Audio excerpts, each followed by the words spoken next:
I'm Shirlaine from TSE Tuition, and today I'll be talking about how to write a body paragraph for your argument analysis essay. The argument analysis essay is arguably one of the trickier essays to write in the VCE English or EAL syllabus. After all, there are so many variations as to what you could talk about and in what order you talk about them, depending on the articles and texts that you're given. We like to teach our students to follow a very rough structure in regards to their body paragraphs. So let me explain what our structure is. We teach our students to start every body paragraph by talking about a main argument first. So that is, the student needs to start by analysing a main argument. Once the student has done this, we then ask the student to clarify how the author is arguing this main argument by talking about a supporting point.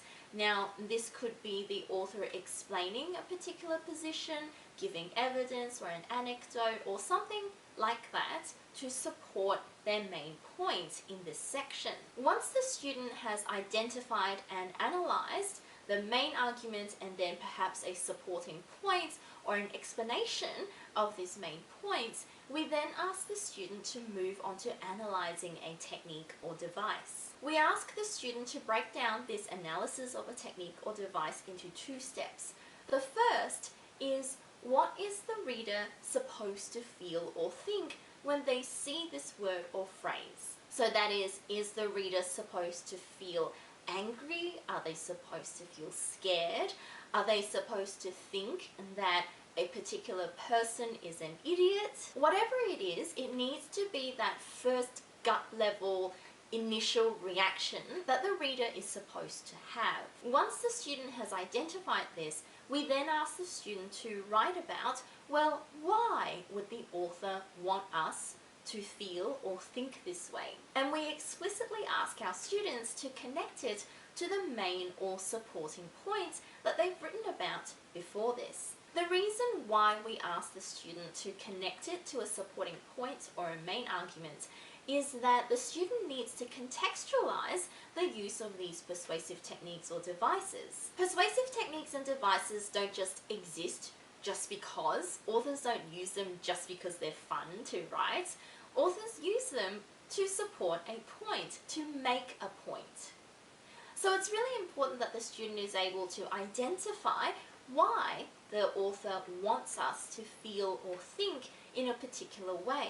It's not good enough to just say that we're supposed to feel angry, or that we're supposed to feel scared, or that we're supposed to think these dogs are monsters. There has to be a bigger point that the author is trying to make, that by me feeling this way is going to help me accept this point. Once the student has finished this bit, there should be enough for about half a body paragraph. So then the next half of the body paragraph, we ask the students to mix and match main points, supporting points, and persuasive techniques and devices.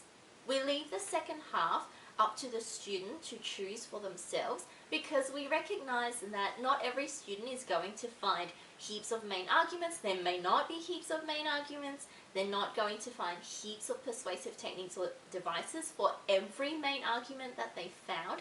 Sometimes students don't find any devices in a particular main argument.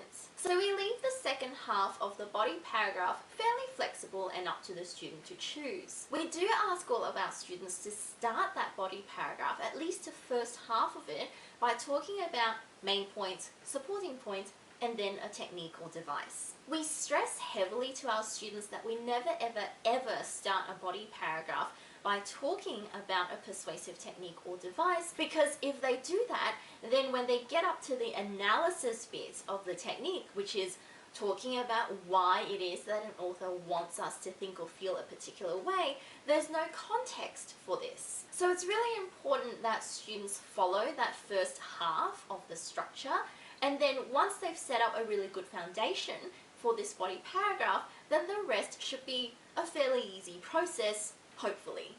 So I hope that was helpful. As always, like and subscribe to all of our social media channels so that you can get our latest tips and tricks to achieving your best in your English subject. And if you'd like to get some one-to-one tutoring, whether online or face-to-face, please contact us and we can send someone to you. Thanks for watching.